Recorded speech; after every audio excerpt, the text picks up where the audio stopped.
Tonight, Please watch the champagne. 10 total divas are packing their bags for the adventure. Welcome to the jungle. Oh my God, you're Louie. Of a lifetime. Ew. They must survive a merciless jungle, paired with hardcore survivalists. We even have the Boy Scouts of America. I don't only wear my Boy Scout uniform out here, I wear my Boy Scout uniform proudly in my heart. 10 teams of total opposites battle. And leading people who had no idea about anything. For $500,000. It all starts now. Kicking and screaming. You are paired with your total opposite. He's a Boy Scout, and I play video games for a living.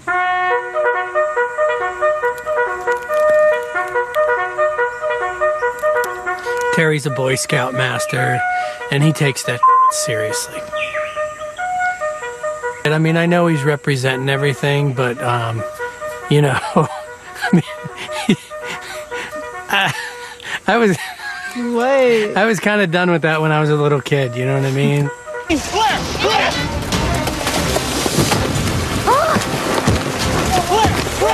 Oh my God. It is a race. Oh my goodness.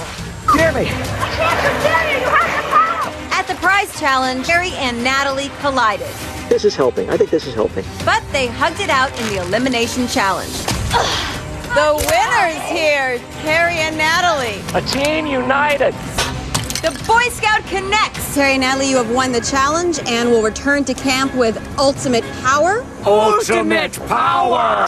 Attitude is everything. The boys on my troop are gonna laugh their butts off at this.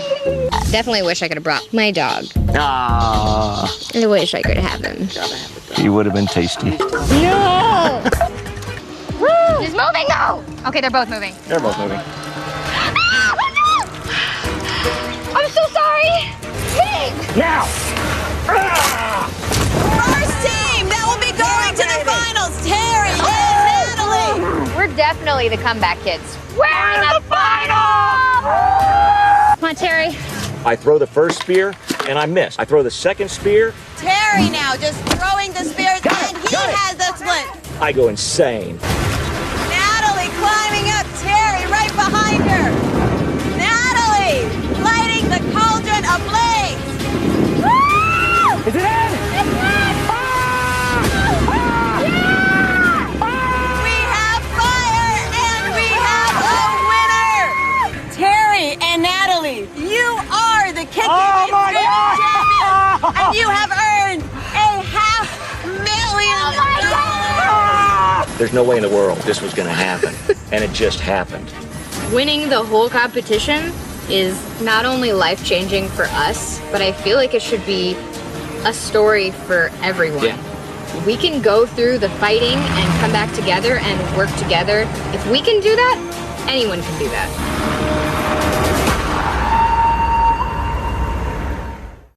Would you join me in welcoming a great scouter, a super dude, and my friend, Terry Fossum.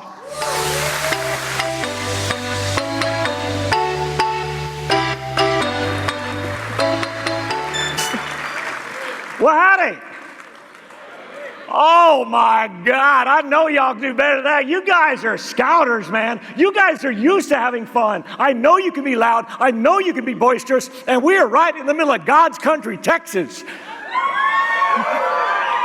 So let us try that one again, shall we? 1, 2, 3, help me out here. Howdy! I knew you could do that. I appreciate that. Can I be honest with y'all? This is intimidating, okay? No, you don't understand. I was that scout that was on summer camp staff, and if the scout executive showed up, that's because Terry was in trouble again. And here I am. Every single scout executive in the United States of America is staring me down. But in all honesty, I am freaking out, to tell you the God's honest truth. I can't believe I'm here right now, y'all.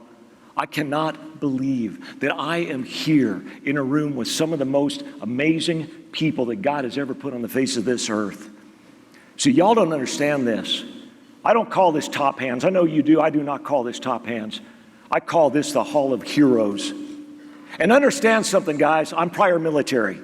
I do not use that word lightly. Hero is a really important word to me. But what is a hero? A hero is somebody that sacrifices of themselves for the good of others. Is that right? Exactly. Somebody that sacrifices of themselves for the good of others. And that's exactly what you people do every single day. Guys, I know you're on the front lines. I know you are. I know you guys are fighting the battles that most of us don't even know are going on, but you're right in the middle of it. I know that you guys are out there and you're taking the punches, y'all. I know you are. You're getting the bruises, you're getting the cuts, you're getting the scrapes, you're taking the arrows. I know you are. And listen, I know sometimes you can get tired. I know you can. And I know some days you feel unappreciated. I know you do. But please listen to me. Please listen. There are some of us out there that get it. There are some of us out there that know the difference you're making in the world. There are some of us that understand just a little bit, the best we can, the sacrifices that you are making to help kids like me. And for all the spouses in this room, for all the family members in this room right now, please understand that I absolutely group you right along with them. Because I know you guys are fighting the battles right alongside your family members. I know you are. I know you're hearing the stories. And when they come home exhausted after yet another day of fighting those battles, of going to endless meetings and listening to endless complaints, I know you're the ones that prop them up, that help them get out there and go fight again. Why do I call you heroes? Because you may not know this, but you had a profound impact on my life. Every single person in this room and the people just like you changed the course of my family's life forever. So what I'd like to do right now, if y'all don't mind, is I'd like to tell you a scouting story. Now, it's just one of millions and millions of scouting stories out there, and I know it, but it's one I know the best because it's my story. Would that be okay? Oh, that's awesome. Well, I appreciate that because that's kind of what I had planned for tonight. In order to tell my story, we're going to have to go way back. In fact, we're going to have to go way back. This is a picture of me in my daddy's arms. And this is a picture of me and my three brothers, or two brothers. You might be wondering which one I am. Well, you see the taller, better looking, more distinguished looking one? Yeah, that ain't me. You see the little one that looks like he's just about to get in a whole lot of trouble? That would be me. And we were born in a place called McAllen, Texas. Now, who here has heard of McAllen, Texas? All right. A few of y'all have. Right on. Rudy, are you out here? Rio Grande Council, baby, represent. Right on. Excellent. Now, believe it or not, you've all heard of McAllen, Texas. Have y'all heard about the place right on the Texas-Mexico border where the drug cartels are coming across the border and doing terrible things to people? That's the place. Now, don't get me wrong, I love my hometown. I really do. McAllen, Texas is the poorest city in the entire United States of America. Did y'all know that? The poorest city. And I love my hometown, but it can be a little rough growing up there sometimes with all the gangs and the drugs. In fact, my house was on the front page of the newspaper just the other day. Would y'all like to see it? Thank you for that. And it's okay to respond, by the way. It's okay. Okay, excellent. Here we go. Ready? Here we go. Bam! Well, you can't really see it because of the crime scene investigation unit in front of it. But you can see the house next door. See, the house next door was the drug house. And apparently the drug people inside the house or the drug people outside the house, money, there's an armed standoff, cordon off the whole neighborhood. Home.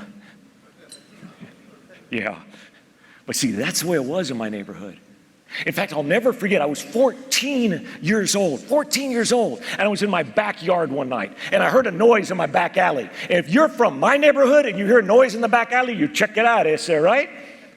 So I jump over my back fence with all the bluster of a 14-year-old, and my microphone dropped off. Now understand, it's a really bad idea to be in my back alley at that time of night, okay? But it got worse. It got worse when all of a sudden, boom, these headlights hit me. Now, headlights, of course, means a car. A car probably means an adult in my back alley means you've got a drug deal going on, or you've got a robbery, or something much worse. None of which they want a 14-year-old witness to. And there I am, fully exposed in the headlights. Now, that's bad, but it got worse. In fact, it got a whole lot worse. When the guy walked out in front of those headlights with the assault rifle and aimed it right at me. 14 years old and looking down the barrel of an assault rifle, I still remember it. 14 years old and wondering if your next breath is going to be your last one. See, that's where I come from, guys. That's my background. That's when I was in junior high. When I was in high school, my father, my dad, was killed. Just like that. Gone forever. Before he died, one of the neighbors came up to him and said, I just want to make sure you understand something. Those 3 boys of yours, those 3 boys, not a single one of them is ever going to grow up to be anything.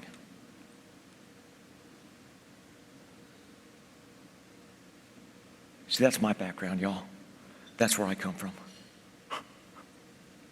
I'm not supposed to be here. I'm not supposed to be up on this stage in front of all you amazing people. I'm not supposed to be here, guys. I'm supposed to be in a gang. I'm supposed to be on drugs. I'm supposed to be dead.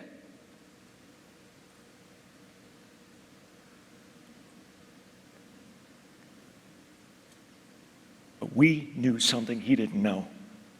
We had something that he didn't have. We had you. Thank God we had heroes like you.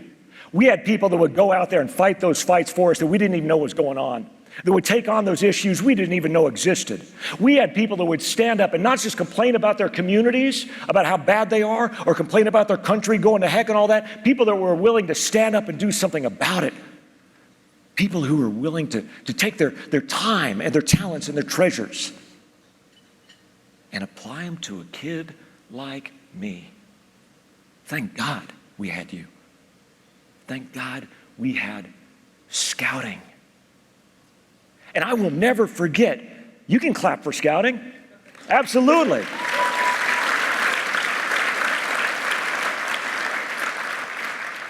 I will never forget putting on that Cub Scout uniform. I promise, I still remember it. And you guys called me a dinner. You gave me a little cord to put on. You know what the dinner is? For those that don't know, that's the leader of the Cub Scout den, right? It's like 6 to 8 kids. It probably meant nothing at all, nothing. But it meant the world to me because for the first time ever, you called me a leader. You told me I don't have to listen to those other kids in my neighborhood that are going a whole different direction, that I could do my own thing. Because listen, I promise you, the gangs are targeting kids at that age. Is that correct? Absolutely it is. I was going to join a gang of some sorts. The question was which one. Because of your time, your talents, and your treasure, you found me first. And then I got into Boy Scouts. And Boy Scouts is the coolest thing ever, man, because we go on adventures. We do cool stuff, right? And you guys introduced me to something called the Scout Oath and the Scout Law. And that was a whole different code of ethics than they were teaching in my neighborhood. That was a whole different ball game altogether. And I went to Philmont. Who here has been to Philmont? Help me out. Philmont is awesome, isn't it? And I did what's called the Rayado program. It was 200 miles. We did over 50 miles in a day, full packs in the mountains. And I can tell you, I'm a small guy now. I was smaller then. I couldn't do it. I couldn't make it. We were hiking before dawn. We were still hiking after sunset. I couldn't do it. I could not take another step. But you taught me that I could. You taught me that I had more strength in me than I knew I had. You taught me that the impossible is only impossible if I say it is. And that is a lesson that stuck with me my entire life. And I carried a heavy load on my shoulders. I really did.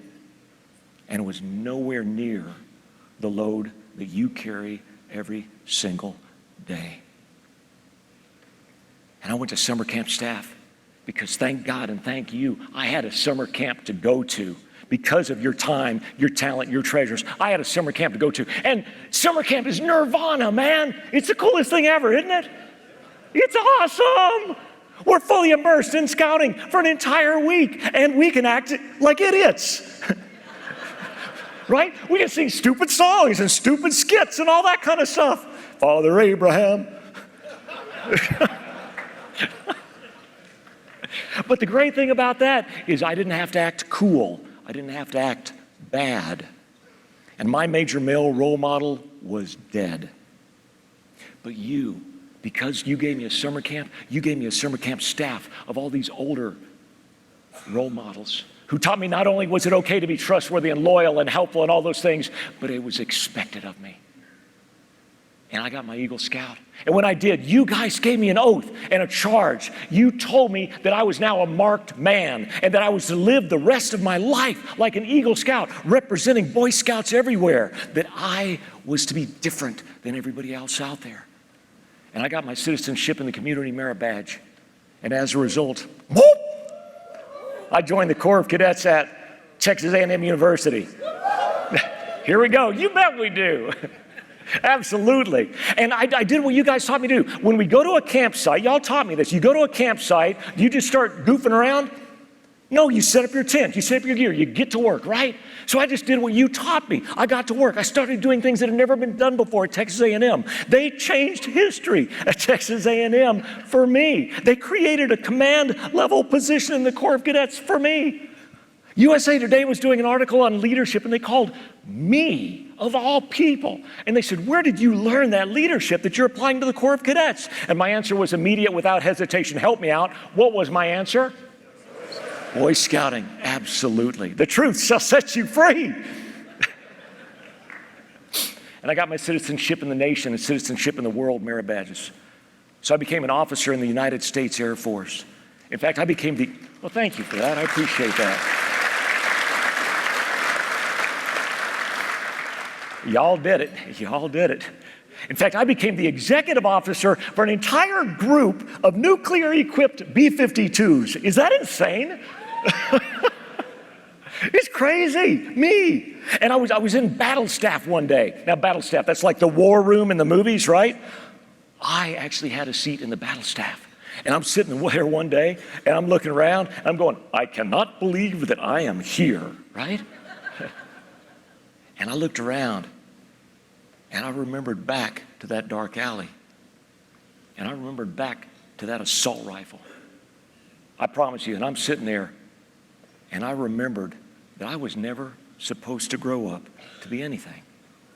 And listen, I thanked God for you. I thanked God for you and others like you that gave a flip about a kid like me, the heroes that would sacrifice of themselves for somebody they didn't even know. And then you heard I got into business. I was very, very blessed, a multi-million-dollar earner. But the Order of the Arrow taught me it's not about me. It's not about lavishing luxuries upon myself. It's about lifting the burden from others. So when I heard about Malawi, Africa, now listen, Malawi, Africa is the poorest city in all of Africa. And that's saying something, right? Listen, there was a child dying of malnourishment every 6 seconds. And that's a bad way to go. And how long have we been sitting here tonight enjoying our meal?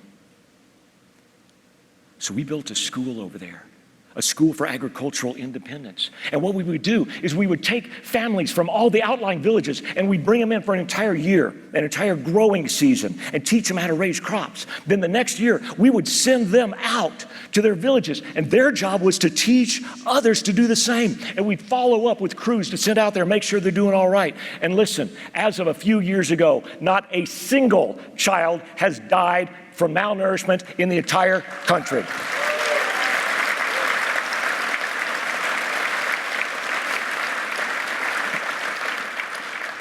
You want return on your investment? You want matching funds? I offer to you that you will not find a better return on investment anywhere in the world than the Boy Scouts of America.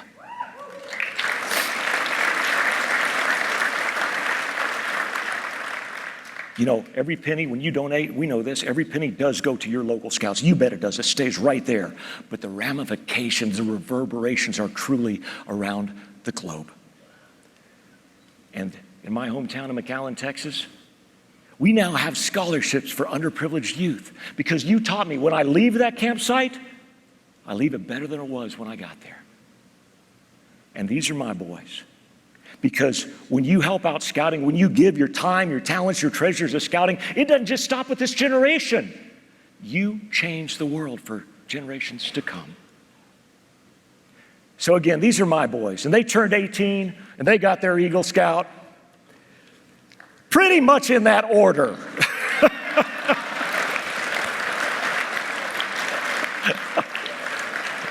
Why do they do that to us? So I'd been praying to God, okay, God, we got through that. Thank you, okay? What do you want me to do next? Whatever it is, I'll do it. You lead, I'll follow, okay? Absolutely. Be careful what you ask for. Because I didn't want to be on any stinking reality show. I had no desire, right? But I go down and check my email one morning. Has this ever happened to you? I went down and checked my email, and I get this email. This is Metal Flowers Media Casting Company. We're casting a brand new television reality show, prime time on Fox Network, pitting 10 of the top survival experts in the country against each other while dragging along a complete novice kicking and screaming. And we think you'd be great. Now, let me ask you, you get an email like that, what do you think? It's spam, right? It's a fake. I'm waiting for it and send $6,000 to Nigeria, right? But it ended up being real. Now, here's the problem. If you're going, whatever you want me to do, God, I'll do it. You lead, I'll follow. You can't say no. So I find myself in the middle of the jungle. Darn that 12th point of the Scout Law. So what I'd like to do right now is tell you a few stories they didn't show on TV. Would that be cool? Would that be all right? All right, appreciate that. Okay, first of all, you need to meet my partner, Natalie. Oh, you laugh. Pink and blue hair, fully tattooed up, tongue ring, atheist, online video gamer. But let's be fair. Y'all saw the boat driving up in the footage, right? She's driving up. You've got all these young stud military special forces guys, survival instructors, and the fat old scoutmaster. Hi! Now, why did the network put us together? Help me out. That's conflict, right? There are going to be some fights going on, absolutely. But they didn't understand something. We're scouters. This is what we do. We take people from all different backgrounds. Am I right? Absolutely. We don't care what the background is. Different race, color, creed, religion, socioeconomic status, sexual tendency. We don't care. Right? We don't care about their past, we care about the future. And Baden-Powell taught us that there is good in every child, and it's our job to find it and help it come out. Is that right?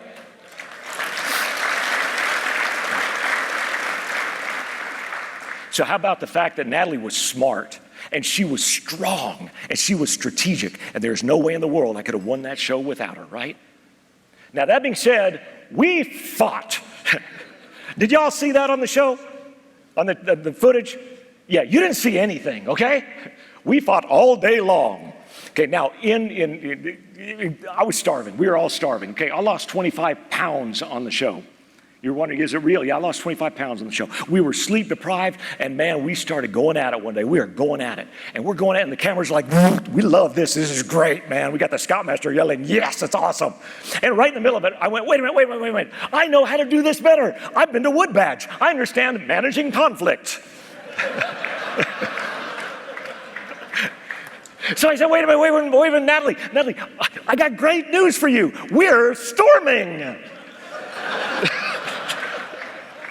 She did not get it. I said, no.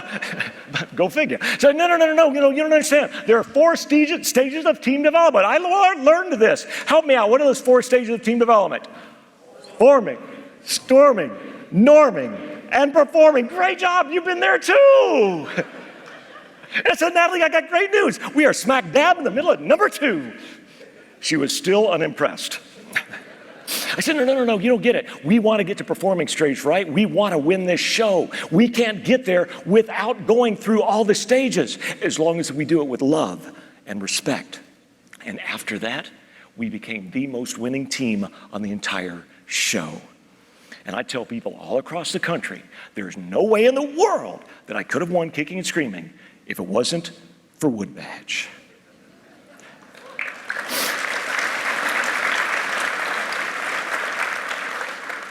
Now, people ask me a lot about the grub. Do y'all see that on the footage? Did that look nasty?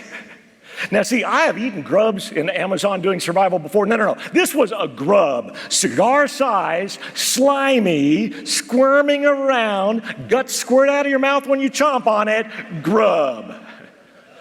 Yeah, ooh. Enjoy your dinner. And people ask, how in the world can you do that? That was so nasty. How in the world could you do that? I say, it's easy. I eat Boy Scouts cooking. My boys can make a pancake that is completely charboiled black on the outside and completely raw on the inside. How do they do that? Now, to tell you the next story, I have to introduce you to my buddy, there we go, Ben. Hey, don't laugh. We've been out there a while, okay? And it was the first day in the jungle, and we're all meeting each other for the first time. We're talking about, okay, we don't want this to be like other shows. We don't want all the backstabbing and the block voting and all that. And I went up to a group of them. I said, guess what? You're already doing it.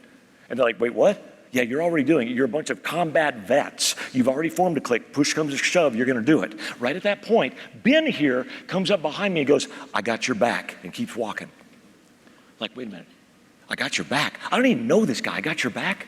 But for the rest of the show, Ben had my back. When it came time to make shelters, he comes up to me and he goes, so you want to make shelters together? I'm like, you are a U.S. Air Force survival instructor. I'm going yes on this one. And for the rest of the show, we had each other's back. We'd go foraging for food together. We'd help each other out the entire show. Now, let me ask you something. What kind of a person would be that loyal? A Boy Scout, absolutely. Ben was a scout. In fact, he was a senior patrol leader. How about them apples? Yeah. Now, for the next one, I've got to set this up a little bit because this was cruel. Again, we were starving, okay? We go into this competition area, and there's this table full of amazing food, okay? Like, wait a minute, there's a trick. There was. We could taste it, but we couldn't eat it. Here's how. Okay, beautiful table full of food right over here. Cargo net in the middle. Over here, we've got scales. The novices are on this side of the cargo net. It's their job to pick up the food, pass it to us through the cargo net, and we drop it in the scale. No big deal, right? Unless your hands are tied behind your back.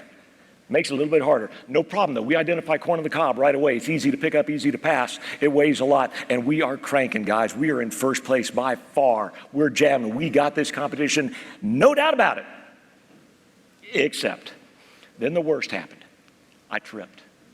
And I didn't just stumble. No. I hit a tree root, sailed through the air with the greatest of bam, face plant right under the tree root. Did y'all see it on the footage?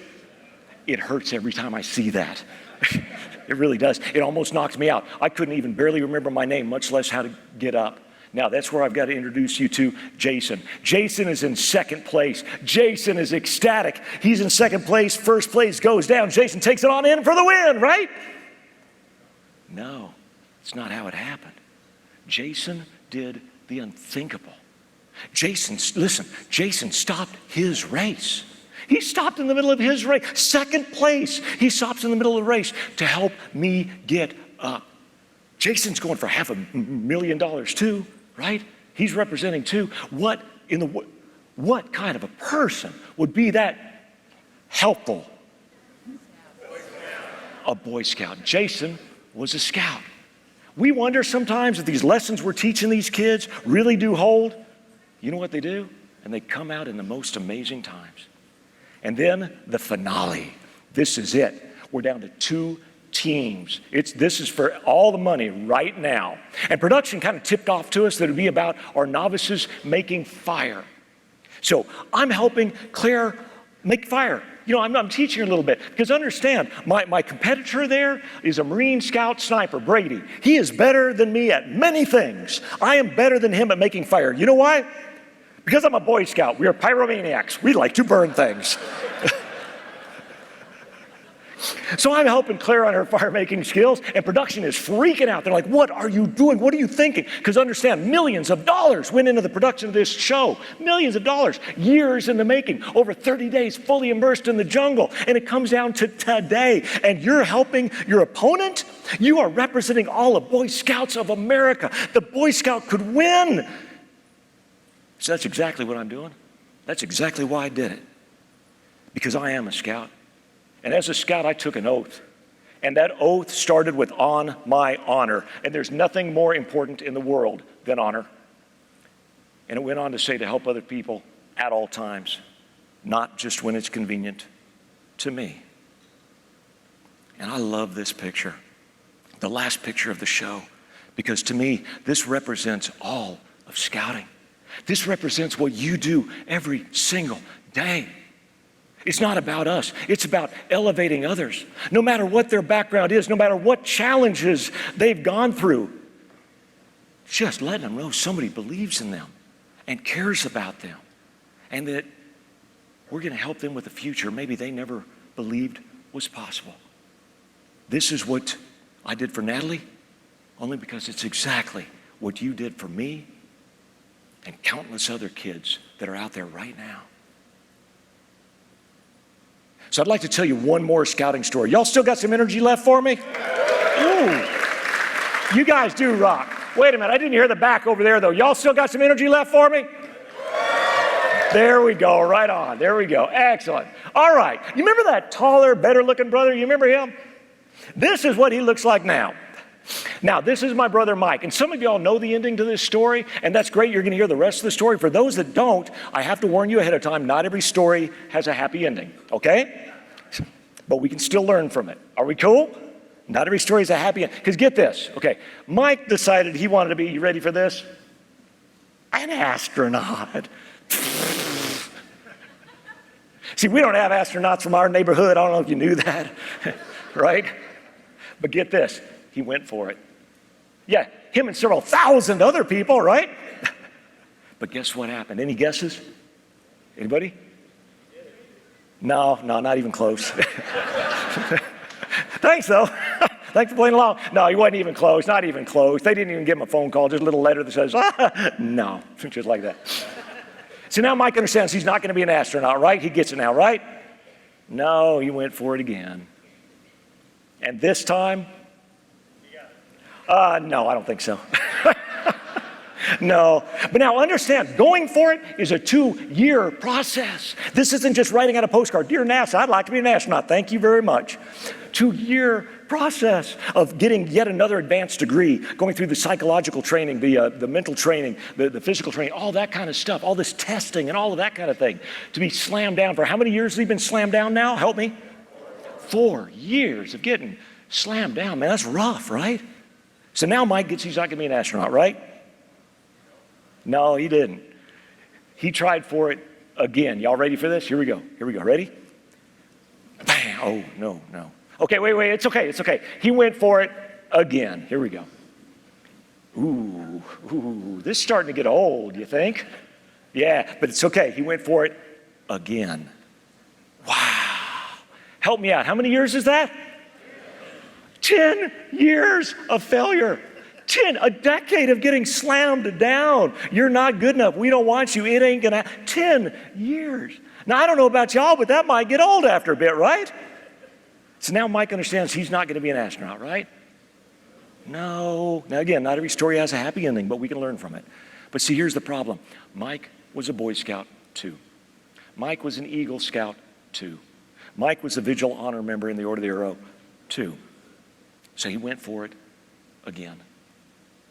And this time, NASA chose 6. And he was number 7. Ooh, yeah. This hurt, guys. This hurt. All right, this hurt a lot. We went through all this with them, man. We felt the pain all the way through. Not nearly as bad as he felt it, but man, we were there with him. And I can tell you, this one hurt, but it got worse. It got worse when his buddy across the street that had been going through the process with him, not nearly as long as he'd been going through it, made it. But it got worse. It got worse when his boss at NASA called him in and said, okay, Mike, you get it now, right? You're not going to be an astronaut. It's not going to happen, right? You get it now, right? We've been trying to tell you for 12 years, you're not good enough. You now, understanding, right? But it got worse when he said, Mike, it's no longer improbable. It's now impossible. See, we don't accept astronauts at your age anymore. Wow, Mike was devastated, guys. And it got even worse than that. When the guy said, Mike, we've been trying to tell you for 12 years, you don't fit the bill. You're not going to make it. You've been working your career path for this pipe dream that was never going to happen. You need to about face immediately. You got to about face right now and work your career for your career because you're about to lose your job here at NASA. Wow. And when I found out that Mike was going for it again, even when it was impossible, it couldn't happen. There was no way in the world, but he's going for it again. I called him up and said, Mike, I need to make sure you understand something. I don't care. I don't care if you make it. I could not care less if you became an astronaut because there's no way in the world I could be more proud of you than I am right now. And when he got the phone call, he knew right away by the tone of voice on the other end of the line when the guy said, Mike, I'm sorry. I'm sorry? I'm sorry? 14 years of this one myopic goal, guys. 14 years of blood, sweat, and tears. Everything he had for this 1 year to be shut down in 2 words, I'm sorry. But when he was a kid, when he was in grade school, he got a book on space. When he was in grade school, he wrote in there, someday I will touch the stars. I'm sorry. And what the guy said next literally dropped Mike down to his knees. And the guy said, Mike, we've been trying to tell you, come clear out your desk. You no longer work here. Because you've been selected to be a United States astronaut. Is that awesome?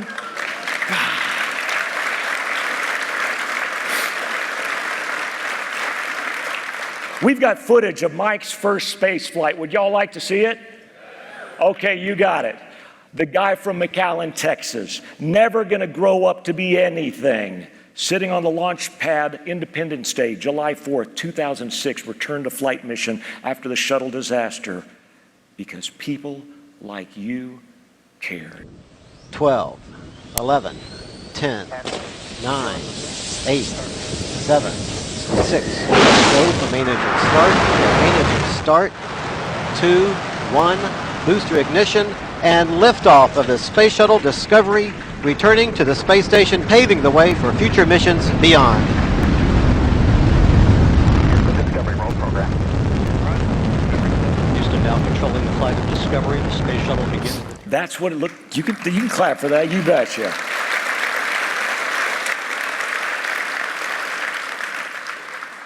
Why do I say you're heroes?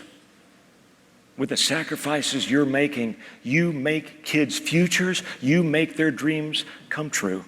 Because if it was not for you, Mike and me and kids like us would never even get off the launch pad. But see, Mike went up 3 times into space. He's number 12 in U.S. history for the number of hours walking in space. And the 3rd time he went up for 6 months to be the commander of the International Space Station. Yeah.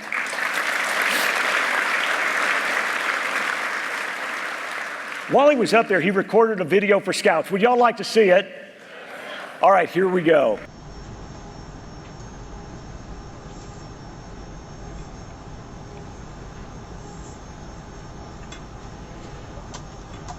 Greetings.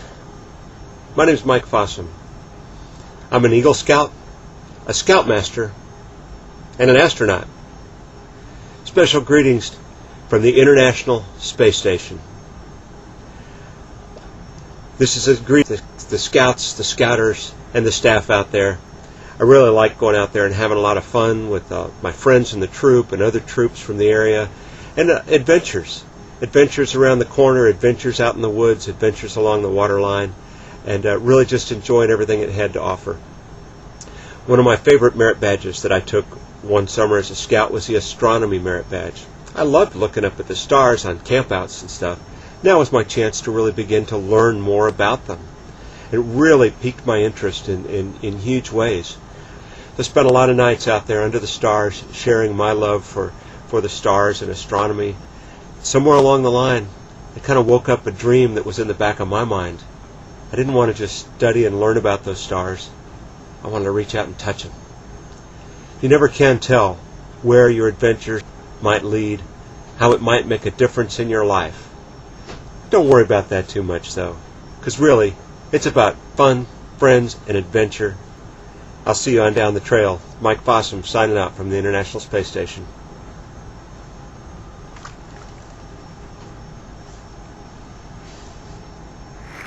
You remember that guy that said we never grow up to be anything?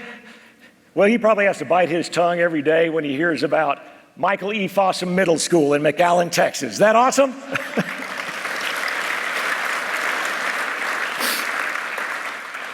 So that's it.